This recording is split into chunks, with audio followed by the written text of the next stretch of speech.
piglet ng banh mi doon sa Banh Mi Kitchen.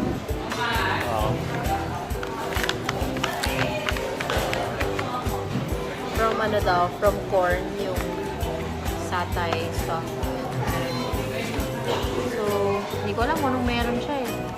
Parang may parang radish salad na nilalagay normally sa banh mi. Tapos yung satay sauce daw.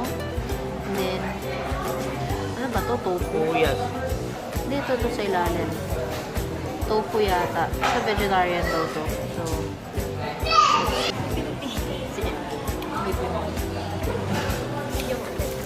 sige. Pinagtinginan ako ng mga tao kasi curious sila sino si Piglet. Kasi sabi ko pangalan Piglet. So funny lang yung mga reaction nila. Next time ikuha na natin ang video yung mga ganun moment. Anyway,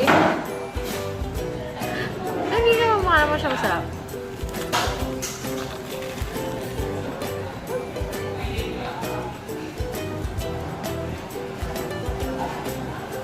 Parang Angel's Burger eh. Unang kagat, tinapay lahat. Teka lang. Hindi ko tuloy masabi ko ano yung nalalasahan ko. Puro tinapay. Pero may lasa siyang bumbay. Wait ah.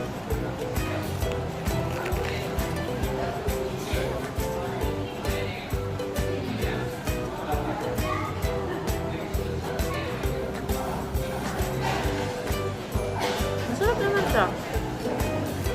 Pero parang may Indian taste. Tapos dahil nga sa radish salad, may manamis-namis. At the same time, parang may tomatoey flavor from the satay. May onting spiciness, pero very mild. So far, okay naman. Hindi ko alam kung tofu yung isa o parang ang tawag doon, yung sa palak paneer. May nilalagay doon yung parang cheese. Pero mukha siyang tofu. Parang ganun yung ano eh. Pero hindi ko sure kung yun yung patofu lang talaga siya.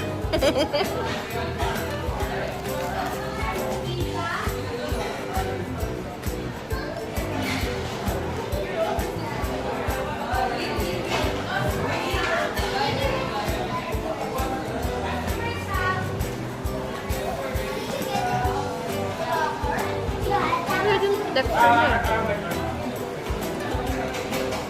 Parang tofu na frozen na alat-alat na medyo dry pero basa. Ewan. Masiksik kasi siya eh. Masarap yung onion.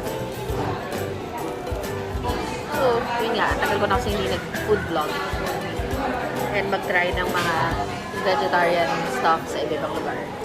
So, this is actually the first time I tried yung banh mi na may satay by Corn. Corn, hindi as in maisa. Corn yung brand na nagpa-provide ng vegetarian food. It's Q-U-O-R-N yata. Spelling. I'm sure. But anyway, so, tinry namin yung banh mi.